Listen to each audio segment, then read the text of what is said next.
So for those of you who are on, most of them are the fellows. You know Dr. Dean from the Vision meeting. He's one of the leading experts on lymphedema and lipedema. He gave a phenomenal talk at Vision, and as it turns out, we had this scheduled right after Vision. So we can't talk about this topic as far as I'm concerned enough because I think there's a lot of misconceptions on it. And I always love the way that Steve kind of formats the discussion. So Steve, go ahead, take it away. All right. Well, welcome everybody. Um, yeah, and Dr. Pappas asked me to talk on lower extremity lymphedema. I'll spend the majority of time on diagnosis, not a lot on management because I don't think there's a whole lot I can teach you. And then also, if you went to the conference last week, which I suspect you did, there was a plastic surgeon that gave all the up-to-date information on surgery. But I certainly will have a few slides on it. But spend the majority of time on diagnosis. So here's my minimally relevant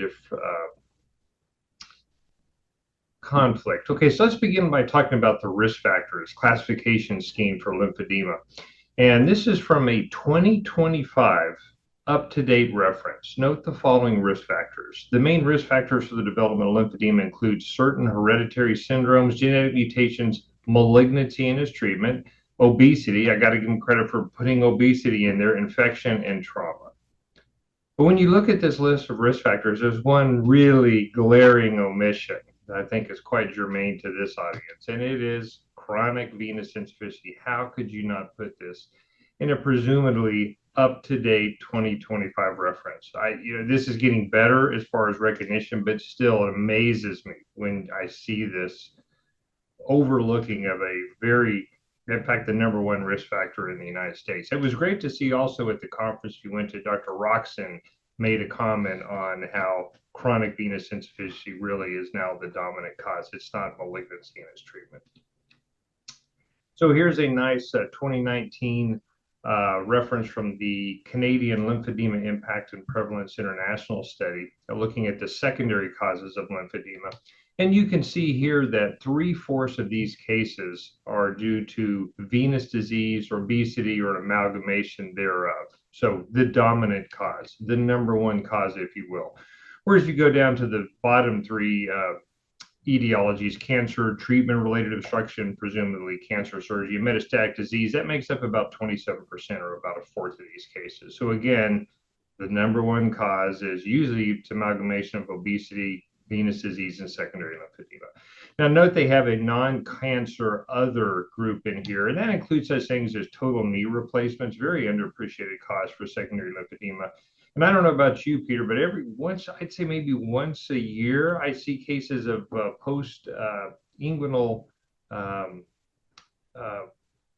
hernia surgery, lymphedema. Very interesting, but I see a couple of these cases. So not surprised if you look at the 2022 multi-societal expert opinion consensus on lymphedema and diagnosis, of all the consensus statements in this document, this statement had the highest level of agreement amongst the panelists. That is, chronic venous insufficiency is a common risk factor for lymphedema, with 66% strongly agreeing, and the panel had 96% overall agreement. So not surprising if you actually see these patients. It's not living in the world of cancer-associated lymphedema. And it's interesting, this fortunately, increasingly smaller cadre of clinicians that somehow believe there's something different about phlebital lymphedema than cancer-related lymphedema.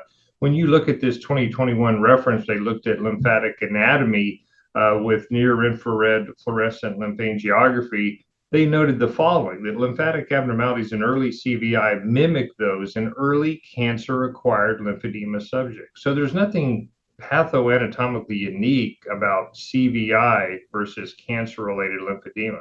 It's all the same. So let's break down primary lymphedema. We just talked about secondary lymphedema, and let's utilize a historical perspective dating all the way back to 1994. And this is the traditional primary lymphedema classification scheme, which is or was simplistically based on age of onset. And you can see here, primary lymphedema is either congenital, presenting before the age of 1, lymphedema precox, presenting between the ages of 1 and 35, although I suspect most of you are aware that most of these cases present in adolescence. And then finally, this late onset lymphedema occurring after the age of 35 with the term lymphedema tarda. Again, a very simplistic classification scheme. In fact, in order to circumvent this simplistic nature of the primary classification scheme, and one more thing I want to just go back here, by the way, what's ironic about this is still, I suspect a lot of you are still using this simplistic classification scheme. So jumping ahead to this slide, in order to circumvent the limitations of this other classification scheme, the traditional one, the St. George's clinical algorithm was created in 2010 in London, England. And the authors realized that primary lymphedema is not just one disease based on age of onset. They have highly variable phenotypes. There's highly variable genotypes, which should continue to be recognized.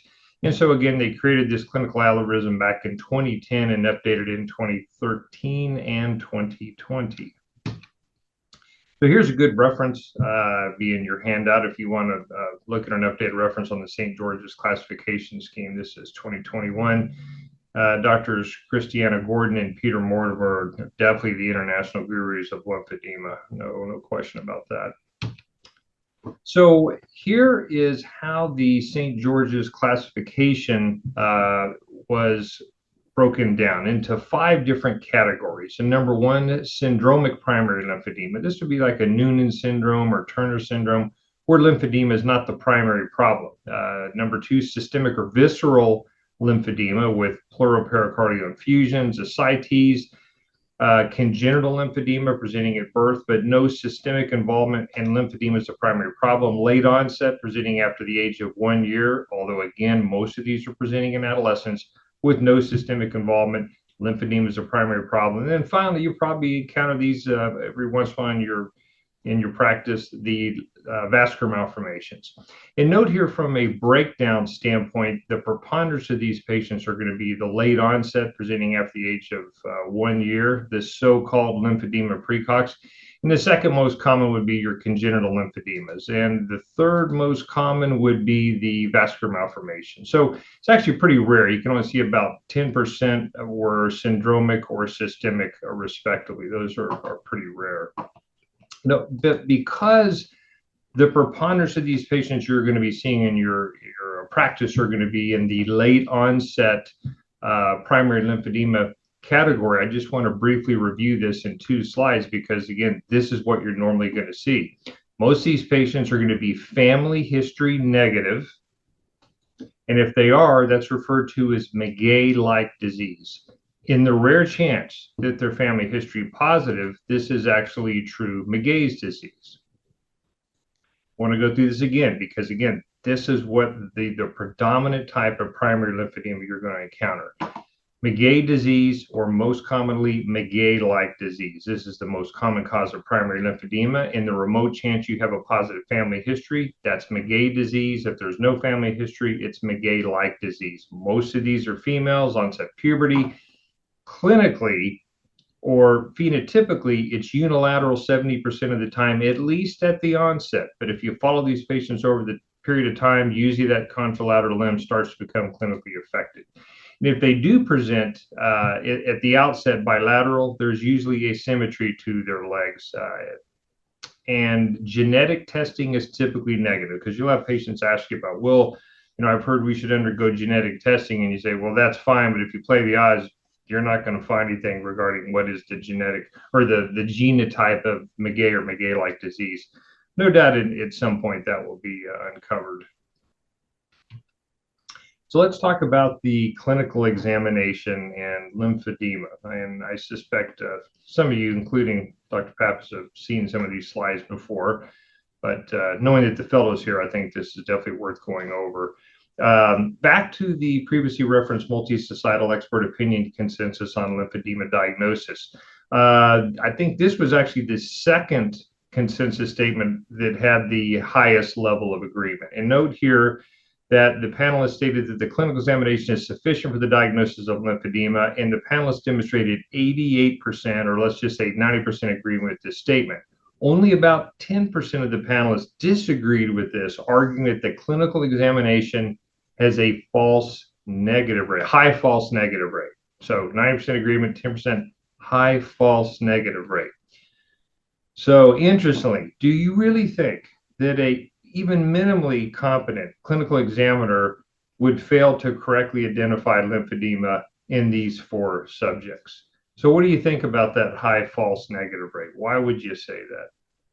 It is a potentially relevant statement in the setting of 2 scenarios. Either you have an atypical presentation of lymphedema, which can happen, but more commonly, it's going to be a very early case of lymphedema where you don't have these classic phenotypes. So if they just would have clarified that statement on false negativity, see, unfortunately, that wasn't a question you couldn't clarify, but sure, high false negative rate early, atypical presentations, I get it, but I wouldn't think anybody would fail to recognize these cases. So one of the ways to recognize early lymphedema and late lymphedema for that matter would be the contour of the calf. So with primary lymphedema or secondary lymphedema that's not due to chronic venous insufficiency, there's a very characteristic appearance to the contour. Specifically, you lose the contour of that mid and distal portions of the calf. You don't have the characteristic tapering, so the calf looks like this. It's been referred to as an elephantine appearance or a stovepipe appearance. I like stovepipe. I mean, that's what I think of when I see these patients' leg. Very, very characteristic of lymphedema. So this is pretty obvious, but I'm going to just walk you through cases where it becomes a little less obvious, and I just want you to just burn this in your mind, this stovepipe appearance, so you'll recognize cases of lymphedema. Again, these are pretty obvious, and also you'll notice here at the bottom of the calf, you see that crease, that pronounced crease. Looks somewhat like the ankle cuff sign that you see in lipedema, although it doesn't quite hang over as much, but it's due to the same reason. It's fat deposition. But look at that ankle crease. So yeah, hopefully you would identify it in this one. This one, yeah, that's pretty obvious. Now things are getting a little less obvious here. You don't have as much foot swelling, maybe early, but again, note that loss of contour in this patient's legs. Note the loss of contour, very characteristic appearance. You don't see the concavity. There's a little concavity here, but you can see you're losing it here. And here's a couple of really early cases where you can see where it may be a little tough to definitively diagnose this patient with primary lymphedema, but look at that. Even early on, this patient started to lose the contours. And that's even with only just minimal foot swelling. So again, you can see early on false negative rate from a clinical examination standpoint could be a little bit high. And I always find it fascinating. I'd love to hear Dr. Paps's perspective on this, but what happens to patients' limbs when they have either, let's say, primary lymphedema versus that of advanced secondary lymphedema from chronic venous insufficiency? Well, in one instance, with primary lymphedema or secondary lymphedema that's not due to CVI, you lose the contours. But what happens in a case of end-stage phlebolymphodema? You actually have exaggeration of the contour. So one is marked by tremendous secondary local fat deposition. The other is marked by tremendous circumferential fibrosis. So it's interesting how they just diverge on these pathways in time. So what a great illustration of the difference in the contour between primary or non-CVI lymphedema and that of phlebolymphodema. Chronic lipodermatosclerosis, obviously, on the right side. And we'll talk about it in just a second, but you can see here, even with advanced phlebolymphedema, not a whole lot of dorsal foot swelling there. So that's a good segue into the examination of the feet. Here are 2 cases that have florid lymphedema. One's primary, one's secondary, and they have clearly a discordant amount of foot swelling, despite both of these having very advanced lymphedema. This is primary lymphedema on the left, this is secondary lymphedema on the right. So the take-home point here is pronounced dorsal foot swelling that you see here is usually, although not exclusively, a primary lymphedema phenotype. And let me give you some 4 illustrative examples of primary lymphedema with the characteristic so-called buffalo hump or dorsal pedal swelling that is seen in primary lymphedema. That's pretty obvious cases here of lymphedema. Note the markedly swollen dorsal feet. Now, not all primary lymphedema, like I said before here, it's usually but not exclusively is associated with significant dorsal foot swelling. Here are 3 cases with rather modest amount of dorsal foot swelling. Well, why is this occurring? It's got to be one of 2 scenarios. Either you're catching them early in their early in their evolution. I mean, not all lymphedema just starts out with dramatic dorsal foot swelling, or you always have to keep in mind there are different primary lymphedema genotypes that express different primary phenotypes. So one of those 2 scenarios. And here are 4 examples of secondary lymphedema, not due to CVI, where you have a rather modest amount of foot and toe swelling. And for instance, here I'll draw your attention to this one all the way on the far right-hand side of the screen. You can see here you've got lymphedema all the way up to the inguinal crease, and yet just a paucity at best of dorsal foot swelling. So a big difference between the foot involvement, usually, although not exclusively, between your primaries and your secondary lymphedemas. But there's always an exception to every rule, as evidenced by florid lymphedema extending all the way up to the inguinal ligament that is actually primary and associated with sparing of the foot. There is a foot sparing primary lymphedema.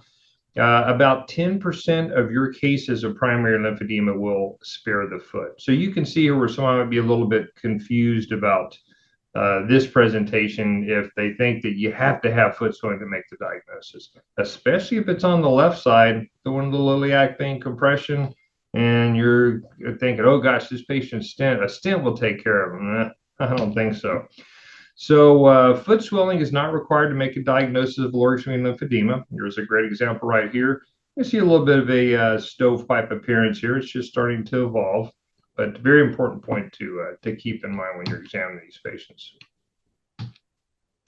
So why do some patients with lymphedema have foot swelling, yet others do not? We talked about the primary versus secondary reason, but something else that I just continuously witness, and when you think about it in your practice, you probably have too, is in the setting of morbid obesity, these patients are much more likely to have an element of dorsal foot swelling. And then probably the second most common reason would be this scenario. Now you can see this patient is not particularly obese. Note the bilateral foot drop. They sit around all day in a wheelchair with their legs in a dependent position, so-called gravitational insult or lymphedema, and they have no calf muscle pump. You'll see typically some foot swelling in these patients, as you can imagine. Not activating the calf muscle pump and you're sitting in a wheelchair, your dorsal feet are going to swell, even without a primary lymphatic dysfunction. Let's talk about the toes. I put stemmer sign in here. I don't want to spend a lot of time on this because I don't want to insult the audience. I suspect everybody knows what a positive and negative stemmer sign is, but never fails the minute I don't put this slide in, people will criticize, say, I can't believe you didn't talk about stemmer sign. But a stemmer sign is defined, when it's positive, is defined as an inability or failure to pinch or tent a fold of skin at the base of the second toe. That patient clearly would have a positive stemmer sign, and is said to be negative in lipedema, for instance. The only take-home point I want you to remember from this slide is when would you have a negative stemmer sign in the setting of definitive lymphedema? And it's going to be 1 or 2 scenarios that we referenced previously. It's either going to be a foot-sparing lymphedema, or it's going to be early lymphedema where the patient's toes have not been complicated by fibrofatty deposition. So you can still have a negative stemmer sign in early cases of lymphedema. When it's positive, you clearly define an advanced case of lymphedema. Dysmorphic toes and toenails. If you find toes that look like this or toenails, you ought to be thinking that patient has a primary lymphatic dysfunction, specifically very, very deep transversely oriented digital skin creases that look like this. That's very, very atypical. And then draw your attention to the toenails. They're very hypoplastic and they're upturned. These phenotypes are usually quite representative of underlying primary lymphedema. Now, on the other side of your screen here, you'll see toenails that are not particularly hypoplastic, but they're upturned and they have concavity to them, and these are referred to as ski jump toenails. And these are phenotypes you're going to see in primary lymphedema. And here are all 6 patients of mine just with primary lymphedema, and just want you to get an appreciation for these just bizarre dysmorphic appearing toes and toenails that you can see in primary lymphedema. I mean, look at those toes and look at those just slit-like upturned toenails of primary lymphedema. Very deep skin creases. There's a hypoplastic toenail. And this, I find this is interesting. I have found references on this, 2 references actually, but not a lot, but there's a subset of patients with primary lymphedema that actually have syndactyly or fusion in the base of the second and third toes. I saw one of these last week. So something to keep in mind. Always an exception to every rule. Not all primary lymphedema patients have dysmorphic toes and toenails, as seen here, and it just goes back to that same concept. There's different primary lymphatic genotypes, which yield different primary lymphatic phenotypes. They don't all look like that. Now, I'll tell you where this is really, really helpful. A lot of these are obvious cases, and you're going, well, so what? They're just interesting to look at. But identifying these subtle signs of primary lymphedema can be very helpful in these early cases of mild lymphedema when the diagnosis is indeterminate. And you look down, a little bit of swelling, not sure, and you see hypoplastic upturned toenails, there's your diagnosis. That patient has primary lymphedema. And similarly, it's helpful in these patients that you see late in life after the age of 40. And these patients get on the internet and they read that any lymphedema presenting after the age of 40, you got to be concerned of cancer. And so they've had innumerable radiographic investigation for cancer, and it's not there, but nobody bothered to look at their toes and toenails. And the patients have had toes and toenails like this all their life and don't realize that's abnormal. But anyway, so that's where it's very, very helpful. Talk about the skin changes of lymphedema. By far, the earliest skin change you're going to see is usually going to be a combination of dry skin or xerosis cutis or xeroderma combined with hyperkeratosis. That's a very characteristic early skin change in lymphedema. Here's an advanced stage of lymphedema where you get this confluence of papules or plaques referred to as cobblestoning. And if you see cobblestoning, you've defined the worst stage or stage 3 lymphedema, so-called elephantiasis. So what do you see here that's very characteristic of lymphedema? You'll look closely here, you'll see these widened sweat pores that, by the way, are invaginated.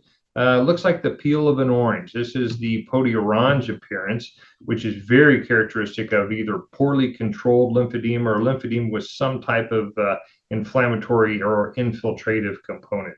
Very, very characteristic. If you see a confluence of papules, nodules, papillomas, referred to as lymphostatic varicosis, I'll show you another slide with several other synonyms you can utilize. You've defined stage 3 lymphedema. Just recognize those skin changes there. And then also keep in mind that about 3% of the time, lymphedema can ulcerate, so-called lymphostatic ulcerations. I mean, these just fungating ulcerative mess there.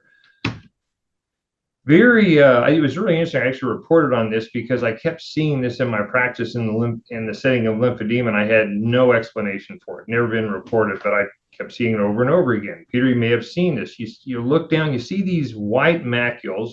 They're worse when the leg's dependent. They easily blanch, and then you remove your thumb, and then all of a sudden they'll look white again. So do these patients need a derm consult? Is this something you got to be concerned about? Well, the answer is no. These are physiologic anemic macules, also referred to as beer spots, because they were actually identified back in the early 1900s by a Austrian surgeon by the name of Augustus Beer, who created the beer block. So he created the beer block and he identified beer spots as well, which, by the way, were on the arms at that time. So, but these are benign. Save yourself a derm referral. You don't need to biopsy them. The significance is unclear. There's some type of dermal vasospastic pathophysiology disease, but still don't know the significance of them. But they're very common. This is very, very common skin manifestation. You can see here's a patient of mine with florid lymphedema that has a slightly warm, slightly pinkish leg. It's confluent, and they don't respond to 2 to 3 courses of antibiotics.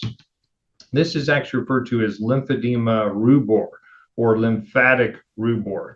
And the reason this occurs is because lymphedema, as I suspect you're well aware, is an inflammatory disorder. And inflammatory disorders are associated often with dermal inflammation that it looks like this. It causes just a pinkish reddish extremity, and it's a little bit warm. And it's also thought to be due to, I don't know if you went, the lecture I gave last weekend, histamine release is very common in the setting of lymphedema, and histamine causes vasodilatation of the dermal vessels as well. So you can put them on all the antibiotics you want, it's not going to help. You got to compress these patients. What's going on here?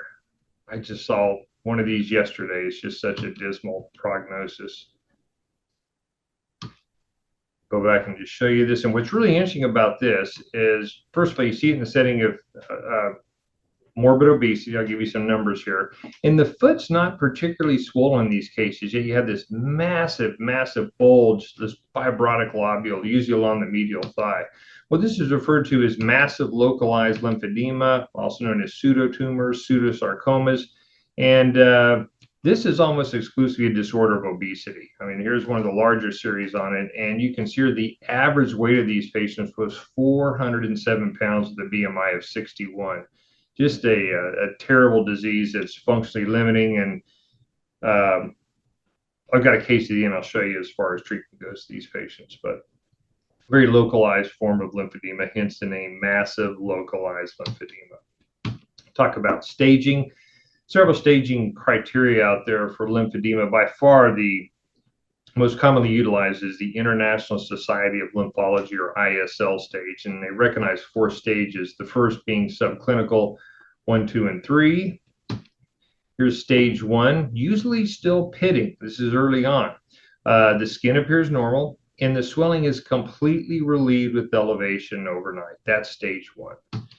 Contrast stage 2 is typically broken down into 2 stages. There's an early stage 2 where you still have some pitting in the extremity, but yet the difference between the stage 1 is it's no longer completely relieved with elevation overnight. It still somewhat persists. And there's a later stage 2, which is the fibrofatty stage, where now that pitting starts to disappear and skin changes start to appear, like there's some hyperkeratosis there and some xeroderma.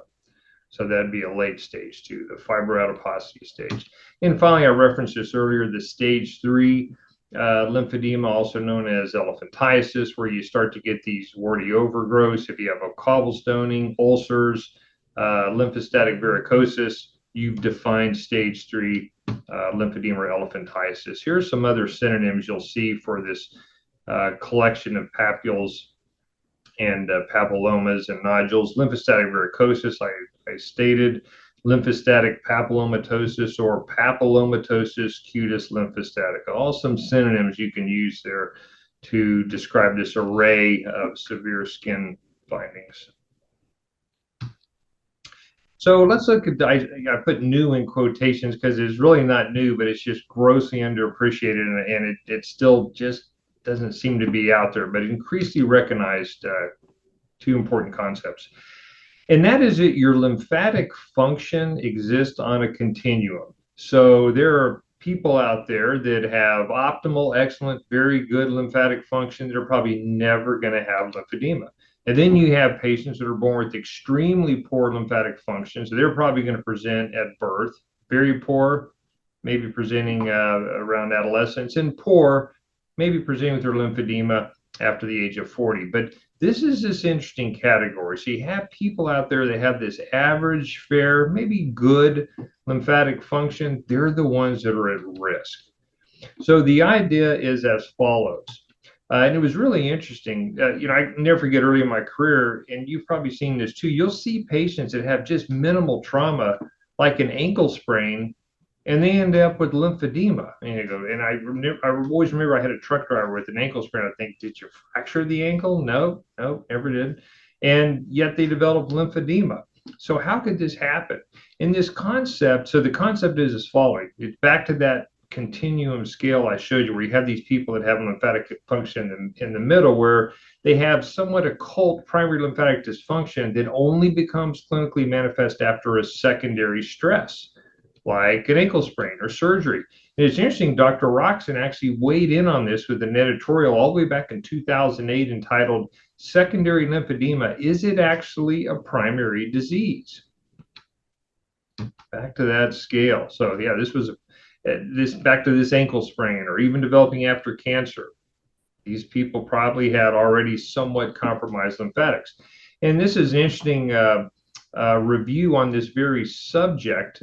This is from 2018, and read along with me. It's becoming increasingly apparent that the binary categorization of lymphedema into either primary or secondary variant may be inaccurate, as substantial overlap between primary and secondary populations can exist. And it can be hypothesized that some cases of secondary lymphedema are conditioned by mutations in genes that cause primary lymphedema. So really, it's sort of a second hit, if you will. And I think this is very, very relevant. And as this knowledge of the primary genotypes expands, I think you're going to be able, and there's more and more research showing this is indeed the case. For instance, I'll just briefly show you, here was a lymphoscintigraphically proven or evaluated study. They looked at patients that had undergone pelvic lymph node dissection. And they all developed lymphedema. So you would expect that they would have abnormal lymphoscintigraphy. But in a third of these patients, the findings on lymphoscintigraphy actually look like primary lymphedema, not secondary lymphedema. So again, suggesting that you had this population of patients that were just awaiting this second hit to trigger their lymphedema. And this matches up with what you see in post-mastectomy lymphedema, for instance. Like, why do 1 in 4 women that undergo mastectomy with lymph node dissection develop lymphedema, but 3 out of 4 do not? And that's even after you control for weight and number of lymph nodes removed. It's still that 1 in 4 develop it. It's probably these patients already had underlying occult primary lymphatic dysfunction, but no clinical lymphedema, just waiting for that second hit. They're the ones that reside on that scale there. So very interesting concept. And this is actually recent data last year from the Cleveland Clinic, and they still do this. All their lymphedema cases, especially their primary lymphedema cases, they all undergo indocyanine green lymphography, both upper and lower extremity, even if they present with unilateral lower extremity lymphedema. And what they found, I mean, first of all, most of these are primary lymphedema patients. Most are females. That's not uncommon. Look at the age of onset. Average was 31. In a family history, only in about 7%, because remember, usually family history negative, McGay's-like disease. And most of these were lower extremity. And note that most of these involve the left lower extremity. And you see, this is where it becomes confusing, because you see these patients, female, left lower extremity swelling, got some iliac vein compression, and you're wondering, gosh, is that what's causing their lymphedema? Primary lymphedema is much more likely to involve the left side as well.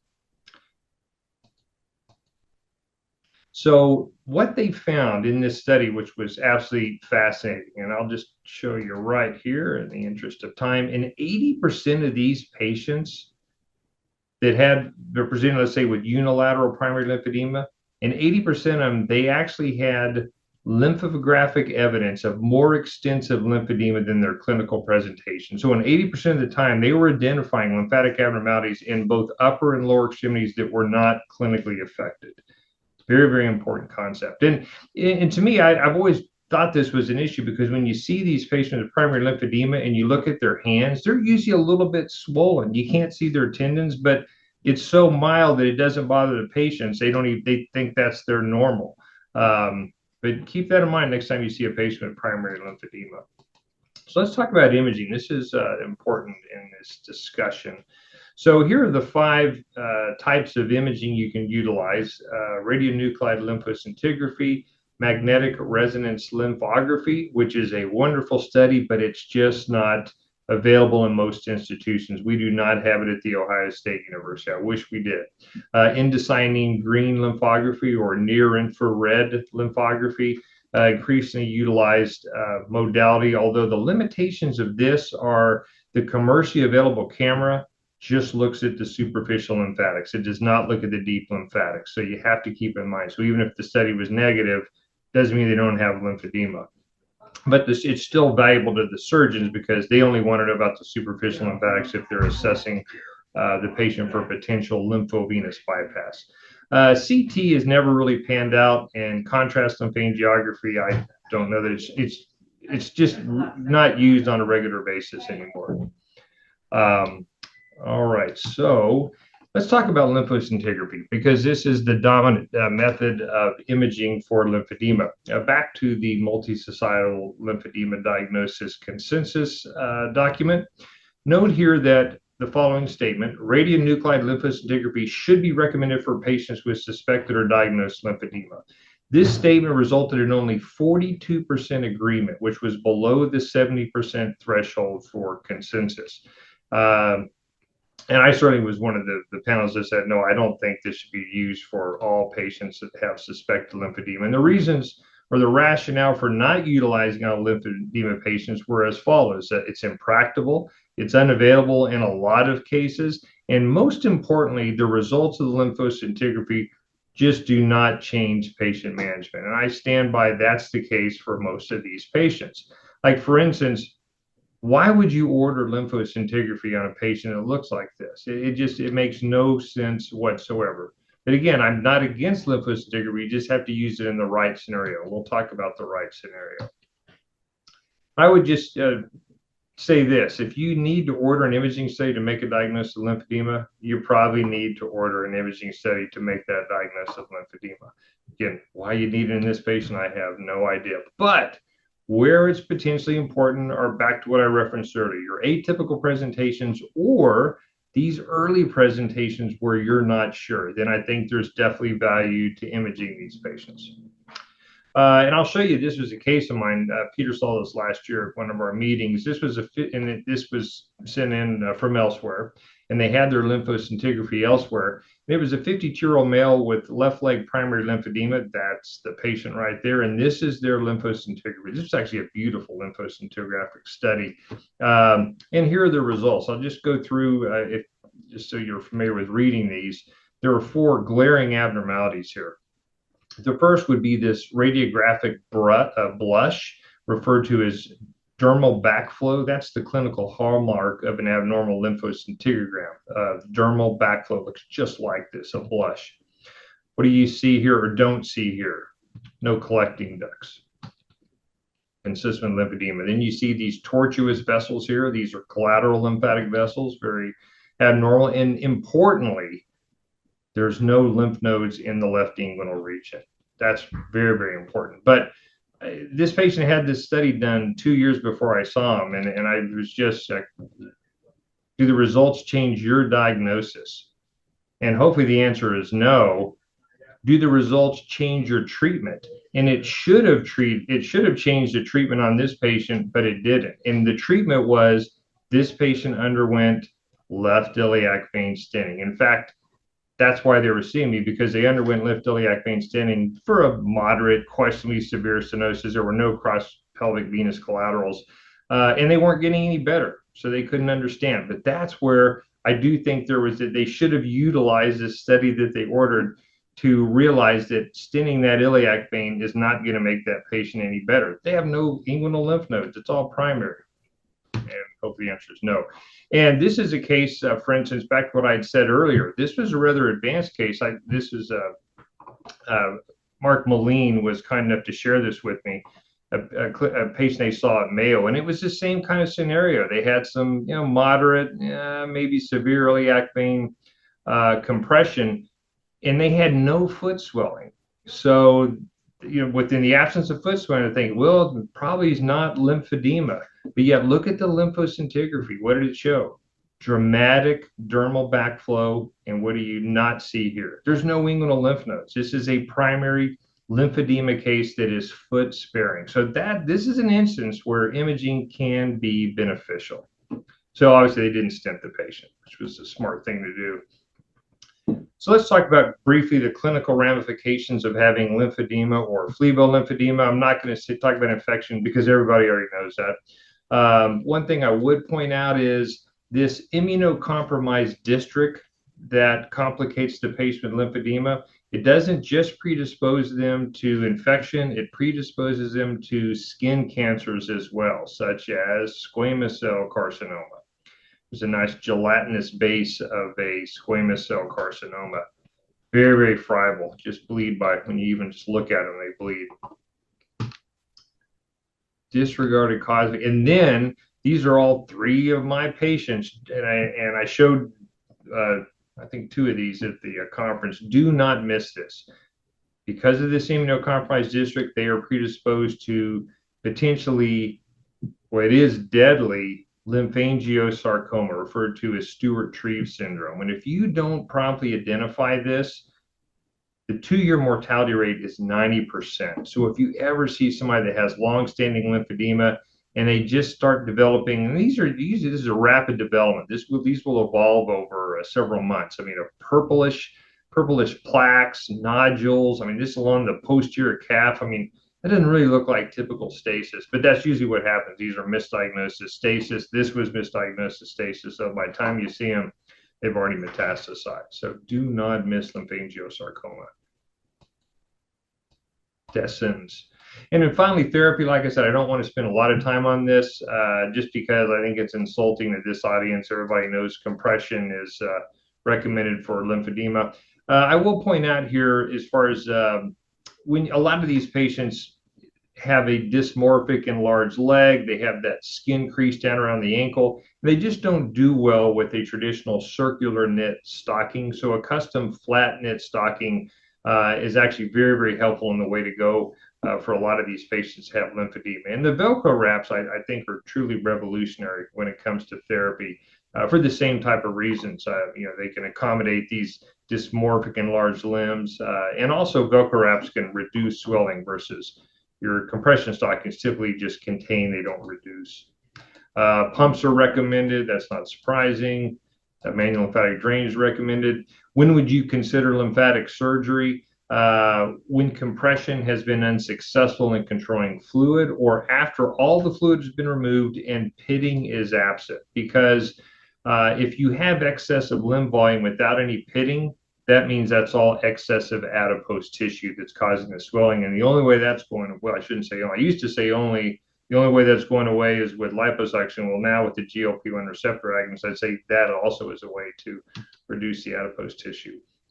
And then there's also some of the centers out there that if you have a patient that you know is an increased risk for developing post-surgical lymphedema, a lot of times they'll do lymphatic surgery at the time of their mastectomy, for instance.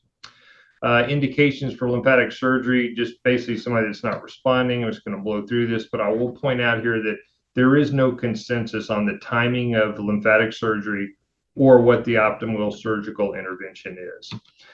These fall into 2 categories. They're either excisional or reductive, or physiologic, or so-called reconstructive. And it is interesting that your traditional physiologic procedures or reconstructive procedures have been lymphovenous bypass or vascularized lymph node transplant. And if you went to the lecture last week at the Cleveland Clinic, they stopped doing vascularized lymph node transplants. I think he said it was in 2023. And I haven't seen one done here at our institution for at least the last 5 years. So really it's lymphovenous bypass if you're doing a physiologic procedure. And that's only going to improve fluid. Won't do anything to improve fat deposition. Fat deposition, you need some type of reductive procedure like liposuction or an excisional procedure. This is just an example of somebody that underwent liposuction because this limb had obviously been reduced. There was no fluid left. It was all fat. The only way that's coming out, okay, again, I got to change the nomenclature. I used to say only. Now with GLP-1 agonist, we're seeing improvement in the fat deposition, but liposuction is very, very helpful. And it's interesting, there's a thought that liposuction, well, you think about it, if you're going in there and doing liposuction, aren't you going to traumatize the already dysfunctional lymphatics? And the answer is no. When you look at these studies, actually their lymphatic flow actually improves. Their radiographic studies actually show improvement. And it was interesting also over the weekend, the surgeon made the comment that they don't do the modified Charles procedure anymore. We still occasionally will do these cases at our institution, not very often, because there's nothing else left to do. They have limbs that are even worse than this, where you've tried every modality and they're just not getting better. Sometimes you have it's a radical surgery, obviously, and the bane of the surgery is you get worsening foot swelling as seen here, but it is still sometimes done. And then what do you do about these massive localized lymphedema cases? Well, here was a case of mine, and one of our just amazing surgeons actually went in and lopped that off. And it's there's the excisional result, and they got a skin graft. It's so hard to find a plastic surgeon will do this procedure because just the complication rate after surgery is tremendous. That is that graft breaks down, it weeps, it becomes infected, and this goes on for 6 to 12 months after the surgery. So it's very hard to find a plastic surgeon that's willing to do this. Very, very frustrating. But the big problem with lymphatic surgery is just availability. I mean, you think about it, in your community, you probably see a lot of advertisements from plastic surgeons saying, we know skin, but they don't know that kind of skin. Or what have you got to lose? Double chin, wrinkles, saddlebags? Well, it's not going to be massive localized lymphedema. They're just not interested in it. So it's just, I mean, yes, lymphatic surgery is, it can be very, very helpful, but it's just availability is not good. I thought it was also interesting, the plastic surgeon made the comment that in 40 to 60% of their patients, they no longer need compression. I bet you he was talking about upper extremity, because I have yet to see that be the case in the lower extremities. That's a whole different animal, if you will. Lower extremity just doesn't respond as well to lymphatic surgery. So you got to temper your patient's expectations if they do undergo surgery. And no matter what, weight loss is absolutely critical in these patients. Without weight loss, any compression modality you utilize is just going to be a Band-Aid. And I talked about this at the conference. I continue to see case after case of considerable improvement in lower extremity lymphedema with the use of GLP-1 receptor agonists that typically often predates the associated weight loss. And here are 3 examples of pre and post treatment improvement. Here's a primary lymphedema. I mean, you'll have these patients, they'll tell you within a week, or a week sometimes, if they have discomfort, their limbs already feel better. But within a month or 2 of starting these medications, even before they've lost weight, they'll start to see some improvement in their leg swelling. And it's more than likely due to the associated potent anti-inflammatory effects of these medications. It's affecting change. It's pretty dramatic. So I will stop there and take any questions. So thanks, Steve. That was, again, awesome as usual. So I have 2 questions. Sure. So one, yesterday, I actually saw an 18-year-old with lymphedema precox. She had a swelling of her right leg, which is a little unusual because, as you mentioned, 90% of these are in the left side, and she's 18 years old. And she actually started her periods when she was 11. So my experience, usually these things manifest themselves once they start having their periods. So she was a little bit delayed in her, but it was clear lymphedema precox. So what I always wonder with these patients is I don't normally order lymphoscintigraphies on them because, the lymphovenous anastomoses were kind of in their infancies when I was younger. And now with the newer technologies, I'm wondering, is it worth working up these younger patients to see if they're possible surgical lymphatic bypass candidates? Most of the time they don't have inguinal nodes in their groins that are functioning. So I'm not quite sure who should be sent for an evaluation for like lymphoscintigraphy and possible bypass in these young patients. Yeah, absolutely. Okay, Peter, just a couple comments. Number one, that would be a case of Maguey-like disease. Right. That's Maguey-like disease.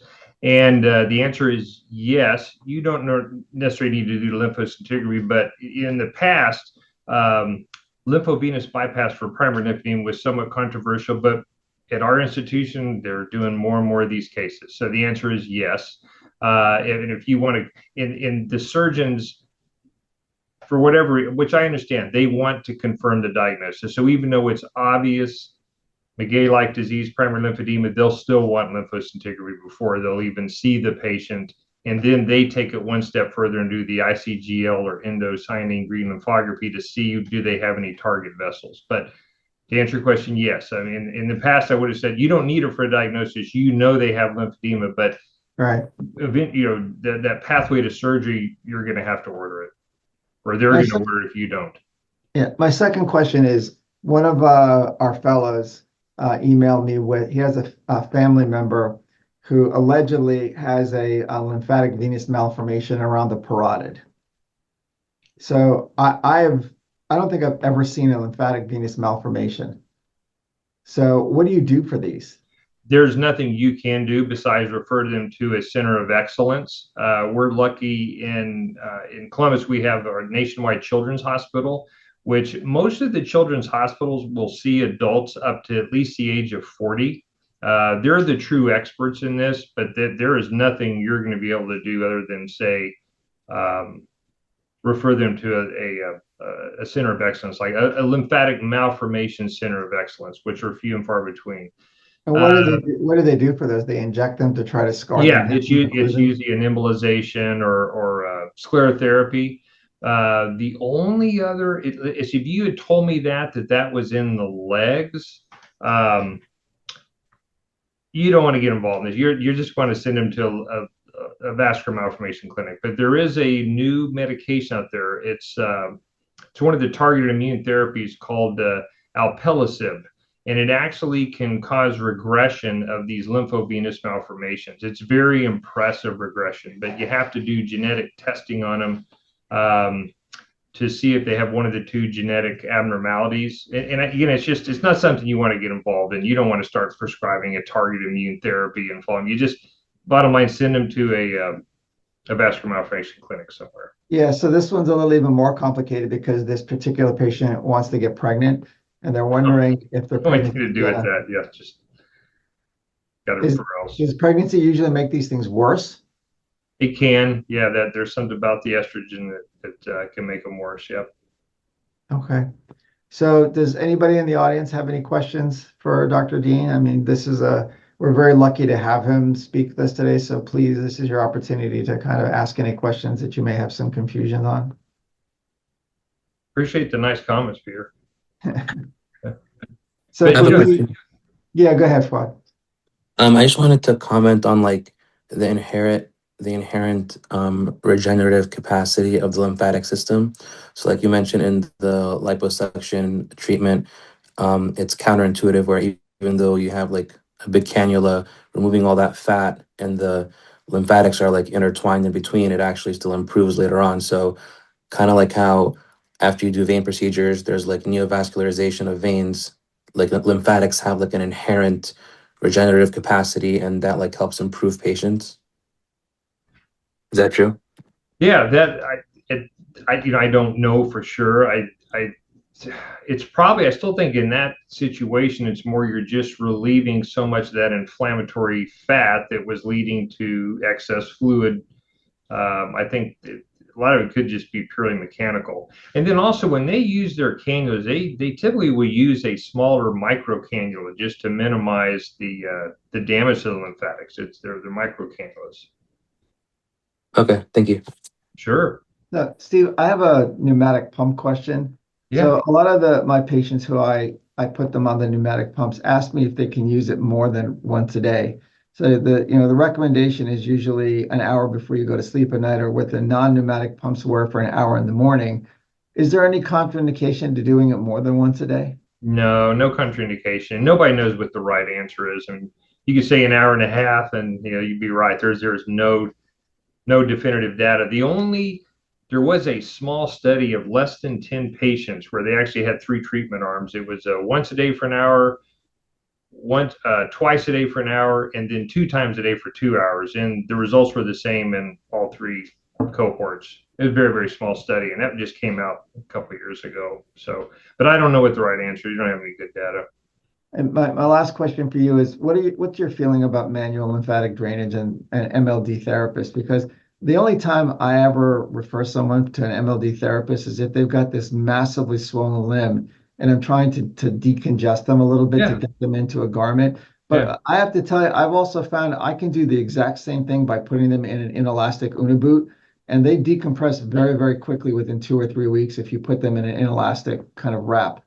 Yeah. Oh, no, I completely agree, Peter. In fact, the treatment paradigm at our lymphedema center has shifted. I mean, we have a whole cadre of certified lymphedema therapists. They hardly ever do manual drainage. They put them in a Velcro wrap. They put them in a Circade reduction kit. They're not, because it was kind of a joke initially. I'd ask the patient, well, did they do massage on your legs? No, they just gave me this Velcro wrap. So I agree with you. I completely agree. But it's one of those things a lot of times for documentation purposes, it's just a segue into getting approval for a pump, for instance, as you know, to show Yeah. that you have done 4 weeks of therapy, whatever. But I agree with you as far as that goes. Now, certified lymphedema therapists may take umbrage with that comment, but I completely agree.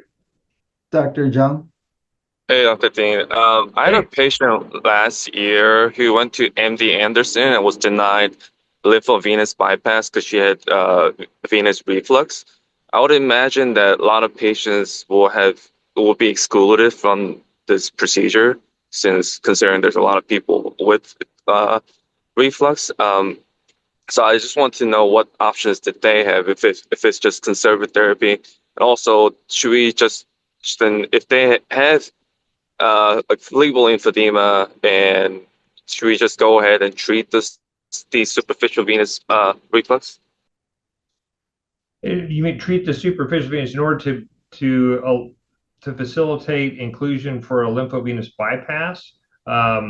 Usually our surgeons here, and that's part of their protocols. You have to exclude venous reflux. So it's in that scenario, I don't know what if you had just segmental reflux in the mid-grade saphenous vein, if you would think they'd be smart enough to realize that it means nothing as far as their lymphedema. That's just I would like you would just have to open up communication with the surgeon and say, look, this is not significant. I mean, I understand if you had a large refluxing grade saphenous vein or a 90% iliac vein to correct it for the lymphovenous bypass, but otherwise, that typically that's not a big issue with our surgeons here. If you just talk to them and just let them know that's not really what's causing their swelling. But again, I would temper the expectations, and I will say the results that I've seen with the GLP-1 receptor agonist far exceeds what I've seen for lymphovenous bypass in the lower extremities. I mean, it's a modest improvement at best, and I'll see the same thing, if not better, with GLP-1 receptor agonist. Yeah, Stephen, I have to say that's kind of where I'm most excited because, as you pointed out, the majority of these patients are morbidly obese.